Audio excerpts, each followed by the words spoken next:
wars. Think of it, 8 wars have been solved. Trump का एक और दावा खोखला साबित होता दिख रहा है। जैसे रूस यूक्रेन युद्ध संकट पर उनकी तमाम कोशिशें हवा हवाई साबित हुई, जैसे इजराइल और खाड़ी में उसके दुश्मनों से लड़ाई खत्म कराने का ट्रंप का भ्रम टूटा है, वैसे ही एशिया के अखाड़े में उनकी कोई नहीं सुन रहा। यकीन करना मुश्किल है कि थाईलैंड कंबोडिया इस कदर खूनी जंग पर उतर आए हैं, लेकिन ये लेटेस्ट और विस्फोटक अपडेट है। युद्ध भयानक है, इसकी त्रासदी भी रूस यूक्रेन जैसी है, क्योंकि जंगी जेट F-16 से भयानक हमला हो रहा है।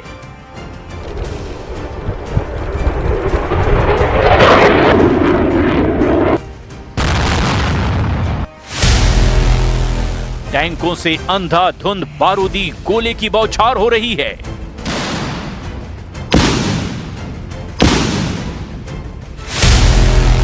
नेवी की बैटलशिप से मिसाइलों की बरसात हो रही है।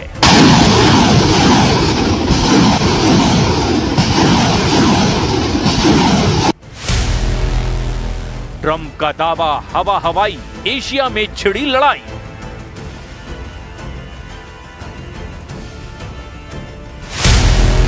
फिर से भड़का थाईलैंड कंबोडिया युद्ध।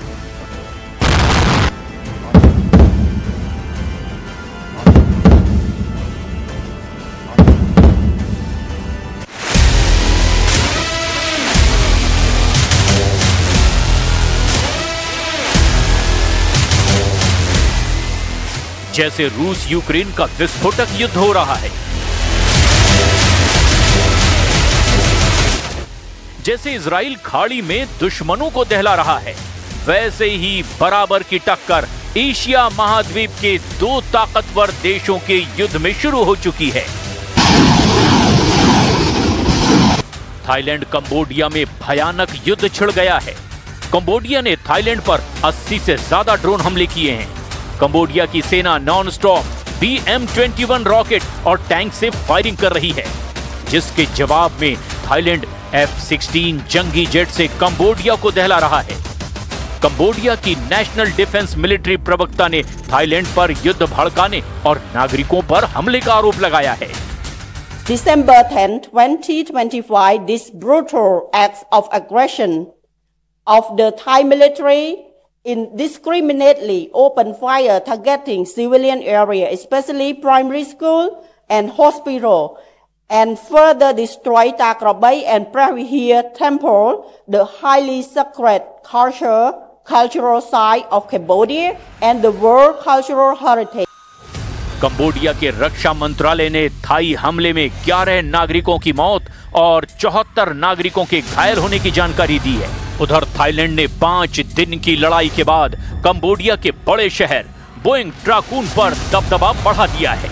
एक वीडियो रिलीज कर दावा किया गया कि थाई आर्मी ने बोइंग ट्राकून पर कब्जा कर लिया है।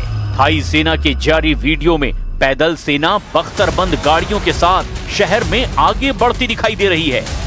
वहीं दूसरे वीडियो में थाई सेना अंधाधुंध गोलियों की बौछार करती दिखाई दे रही है। थाईलैंड कंबोडिया के युद्ध का ये नया राउंड जब लिमिट क्रॉस कर चुका है, तब भी प्रेसिडेंट ट्रंप हवाई दावे करने से खुद को नहीं रोक पा रहे हैं। ट्रंप ने फिर से दावा किया कि वो सिर्फ फोन कॉल से युद्ध रुकवा देंगे।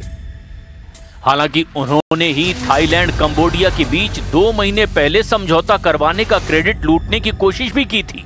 We've solved 8 wars. Think of it, 8 wars have been solved.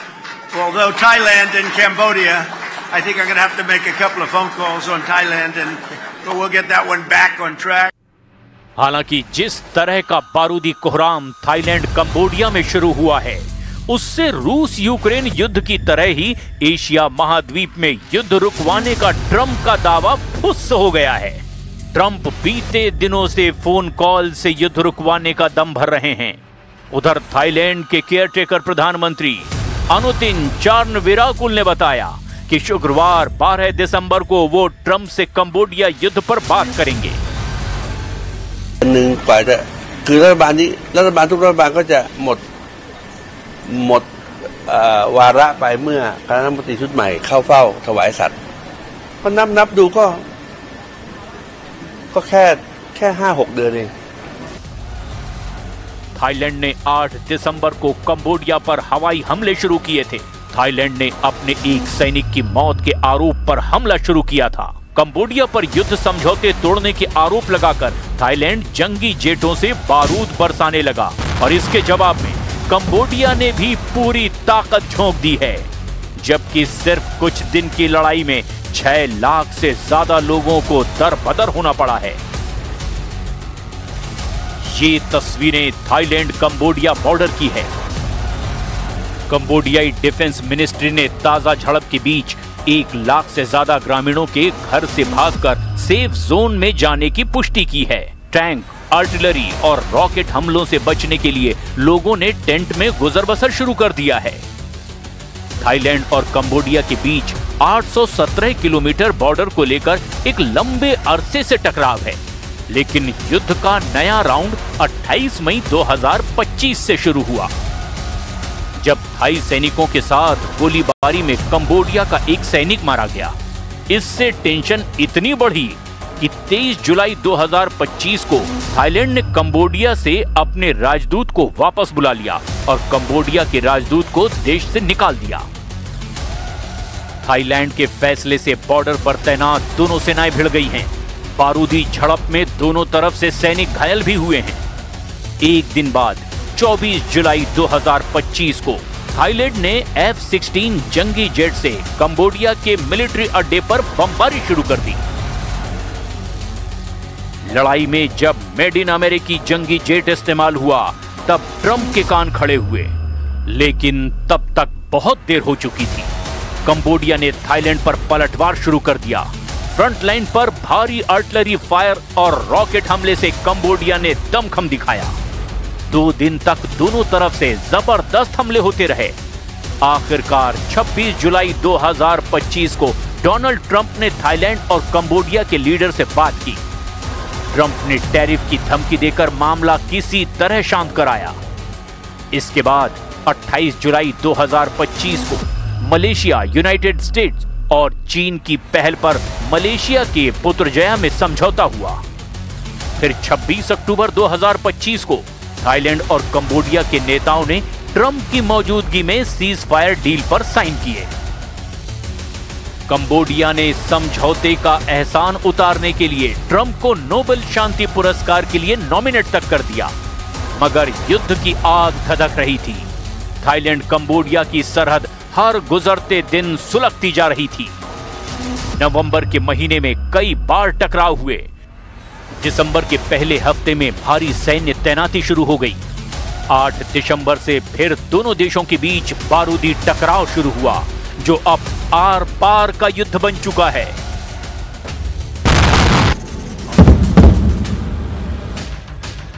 Cambodia के सीएम रीप में जान गंवाने वाले एक सैनिक के अंतिम संस्कार में जुटे लोगों के आंसू युद्ध का असल चरित्र बयां कर रहे हैं। लेकिन थाईलैंड और कंबोडिया के बीच युद्ध क्यों हो रहा है? क्यों ये दोनों देश कई दशक से दुश्मनी निभा रहे हैं? ये भी एक बड़ा मसला है। थाईलैंड और कंबोडिया के बीच कई मंदिरों पर मतभेद है।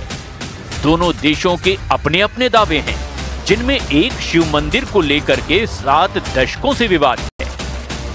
ये है प्रेह विहेयर मंदिर, जो भगवान शिव को समर्पित है। 11वीं सदी में बना शिव मंदिर बेहतरीन वास्तुकला का नमूना है। इसे नक्काशीदार पत्थरों से सजाया गया है। कंबोडिया ने शिव मंदिर पर अपना दावा करके अंतर्राष्ट्रीय न्यायालय में थाईलैंड की शिकायत 60 के दशक में की थी। कंबोडिया ने आरोप लगाए थे कि थाईलैंड ने साल 1954 से मंदिर परिसर पर कब्जा करके सैनिक तैनात कर रखे हैं। इंटरनेशनल कोर्ट ऑफ जस्टिस ने 15 जून 1962 को शिव मंदिर पर कंबोडिया के हक में फैसला सुनाया था। लेकिन जिस नक्शे के आधार पर फैसला सुनाया गया, उसे थाईलैंड ने मानने से ही इनकार कर दिया। आस्था से जुड़े धर्मस्थल का विवाद वक्त वक्त पर टकराव की वजह बनता रहा। इस बीच थाईलैंड ने अपनी सैन्य शक्ति में जबरदस्त इजाफा किया। थाईलैंड की सेना में 3,61,000 एक्टिव और 2 लाख रिजर्व सैनिक हैं। थाईलैंड एयरफोर्स के बेड़े में 40 से 50 F-16 fighter jet, SAAB Gripen jet लड़ाकू जेट, AH-1 कोबरा समेत 100 से ज्यादा हेलीकॉप्टर, RQ-21 ब्लैक जैक जैसे ड्रोन। थाईलैंड नेवी के पास एक एयरक्राफ्ट कैरियर भी मौजूद है। 7 फ्रिगेट्स और 20 से ज्यादा कॉर्वेट युद्धपोत हैं। वहीं कंबोडिया इसके मुकाबले में बेहद कमजोर सैन्य शक्ति वाला देश है।